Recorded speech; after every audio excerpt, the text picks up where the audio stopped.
بسم اللہ الرحمن الرحیم۔ اللہ کے نام سے شروع جو نہایت مہربان ہمیشہ رحم فرمانے والا۔ سورہ بقرہ نمبر 2 آیت نمبر 164 تا 188۔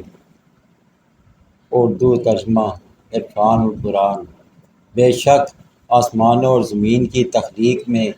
اور رات دن کی گردش میں اور ان جہازوں اور کشتیوں میں جو سمندر میں لوگوں کو نفع پہنچانے والی چیزیں اٹھا کر چلتی ہیں، اور اس بارش کے پانی میں جسے اللہ آسمان کی طرف سے اتارتا ہے، پھر اس کے ذریعے زمین کو مردہ ہو جانے کے بعد زندہ کرتا ہے۔ وہ زمین جس میں اس نے ہر قسم کے جانور پھیلا دیے ہیں، اور ہواؤں کے رخ بدلنے میں اور اس بادل میں جو آسمان اور زمین کے درمیان حکم الہی کا پابند ہو کر چلتا ہے، ان میں عقل مندوں کے لیے قدرت الہی کی بہت سی نشانیاں ہیں۔ اور لوگوں میں بعض ایسے بھی ہیں جو اللہ کے غیروں کو اللہ کا شریک ٹھہراتے ہیں اور ان سے اللہ سے محبت جیسی محبت کرتے ہیں، اور جو لوگ ایمان والے ہیں وہ ہر ایک سے بڑھ کر اللہ سے بہت ہی زیادہ محبت کرتے ہیں۔ اور اگر یہ ظالم لوگ اس وقت کو دیکھ لیں جب اخروی عذاب ان کی آنکھوں کے سامنے ہوگا، تو جان لیں کہ ساری قوتوں کا مالک اللہ ہے، اور بے شک اللہ سخت عذاب دینے والا ہے۔ اور جب وہ پیشوان کفر جن کی پیروی کی گئی اپنے پیروکاروں سے بیزار ہوں گے، اور وہ سب اللہ کا عذاب دیکھ لیں گے، اور سارے اسباب ان سے منقطع ہو جائیں گے۔ اور یہ بیزاری دیکھ کر مشرک پیروکار کہیں گے، کاش ہمیں دنیا میں جانے کا ایک موقع مل جائے تو ہم بھی ان سے بیزاری ظاہر کر دیں جیسے انہوں نے آج ہم سے بیزاری ظاہر کی ہے۔ یوں اللہ انہیں ان کے اپنے اعمال انہی پر حسد بنا کر دکھائے گا، اور وہ کسی صورت بھی دوزخ سے نکلنے نہ پائیں گے۔ اے لوگو، زمین کی چیزوں میں سے جو حلال اور پاکیزہ ہیں کھاؤ، اور شیطان کے راستوں پر نہ چلو، بے شک وہ تمہارا کھلا دشمن ہے۔ وہ تمہیں بدی اور بے حیائی کا ہی حکم دیتا ہے، اور یہ بھی کہ تم اللہ کی نسبت وہ کچھ کہو جس کا تمہیں خود علم نہ ہو۔ اور جب ان کافروں سے کہا جاتا ہے کہ جو اللہ نے نازل فرمایا ہے اس کی پیروی کرو، تو کہتے ہیں نہیں، بلکہ ہم تو اسی روش پر چلیں گے جس پر ہم نے اپنے باپ دادوں کو پایا ہے، اگرچہ ان کے باپ دادا نہ کچھ عقل رکھتے ہوں اور نہ ہی ہدایت پر ہوں۔ اور ان کافروں کو ہدایت کی طرف بلانے کی مثال ایسے شخص کی سی ہے جو کسی ایسے جانور کو پکارے جو سوائے پکار اور آواز کے کچھ نہیں سنتا۔ یہ لوگ بہرے، گونگے، اندھے ہیں، انہیں کچھ سمجھ نہیں۔ اے ایمان والو، ان پاکیزہ چیزوں میں سے کھاؤ جو ہم نے تمہیں عطا کی ہیں، اور اللہ کا شکر ادا کرو اگر تم صرف اسی کی بندگی بجا لاتے ہو۔ اس نے تم پر صرف مردار اور خون اور سور کا گوشت اور وہ جانور جس پر ذبح کے وقت غیر اللہ کا نام پکارا گیا ہو حرام کیا ہے۔ پھر جو شخص سخت مجبور ہو جائے، نہ تو نافرمانی کرنے والا ہو اور نہ حد سے بڑھنے والا، تو اس پر زندگی بچانے کی حد تک کھا لینے میں کوئی گناہ نہیں، بے شک اللہ نہایت بخشنے والا مہربان ہے۔ بے شک جو لوگ کتاب تورات کی ان آیتوں کو جو اللہ نے نازل فرمائی ہیں چھپاتے ہیں اور اس کے بدلے حقیر قیمت حاصل کرتے ہیں، وہ لوگ سوائے اپنے پیٹوں میں آگ بھرنے کے کچھ نہیں کھاتے، اور اللہ قیامت کے روز ان سے کلام تک نہیں فرمائے گا اور نہ ہی ان کو پاک کرے گا، اور ان کے لیے دردناک عذاب ہے۔ یہی وہ لوگ ہیں جنہوں نے ہدایت کے بدلے گمراہی خریدی اور مغفرت کے بدلے عذاب۔ کس چیز نے انہیں دوزخ کی آگ پر صبر کرنے والا بنا دیا ہے؟ یہ اس وجہ سے ہے کہ اللہ نے کتاب حق کے ساتھ نازل فرمائی، اور بے شک جنہوں نے کتاب میں اختلاف ڈالا وہ مخالفت میں حق سے بہت دور جا پڑے ہیں۔ نیکی صرف یہی نہیں کہ تم اپنے منہ مشرق اور مغرب کی طرف پھیر لو،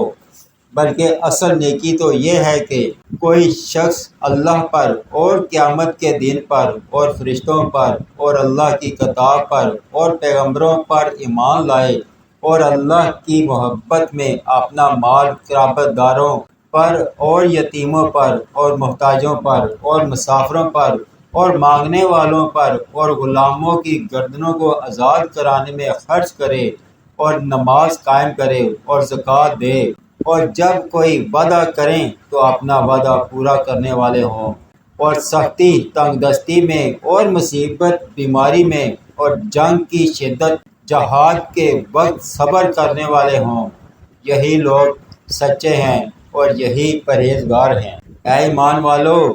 تم پر ان کے خون کا بدلہ قصاص فرض کیا گیا ہے جو ناحق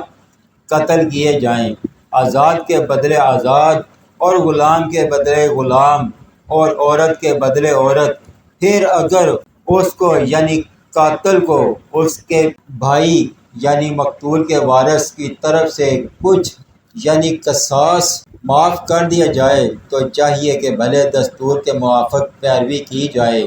اور خون بہا کو اچھے طریقے سے اس مقتول کے وارث تک پہنچا دیا جائے۔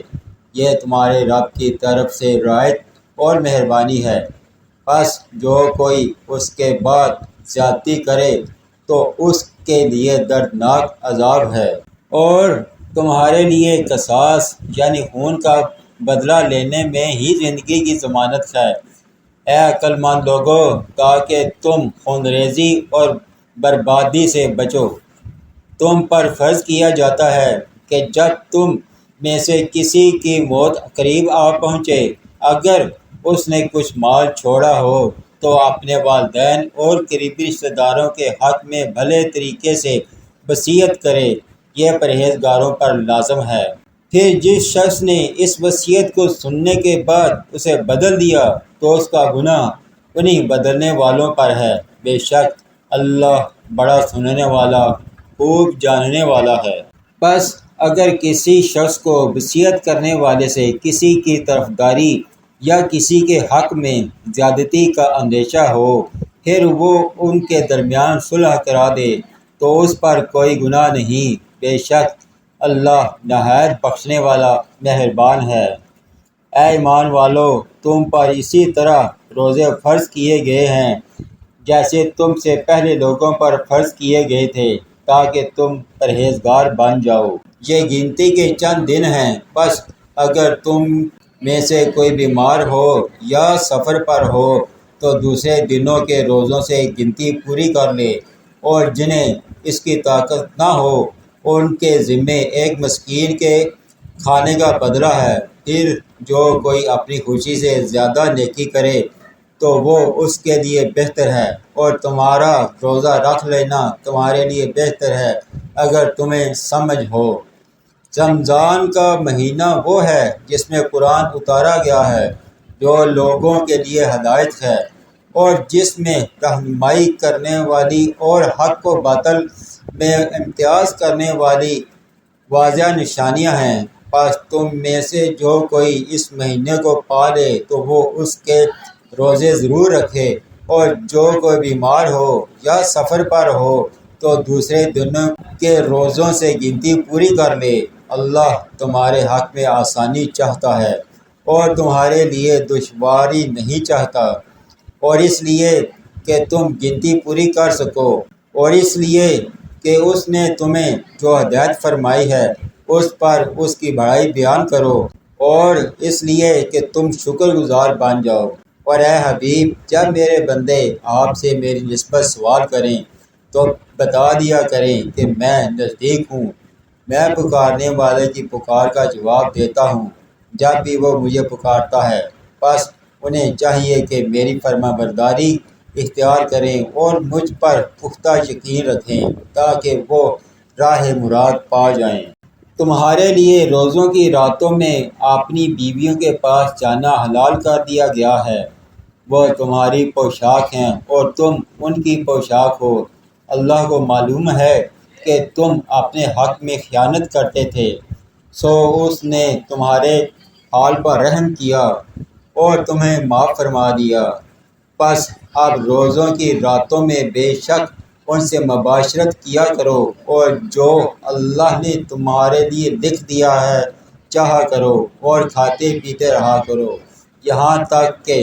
تم پر صبح کا سفید ڈورا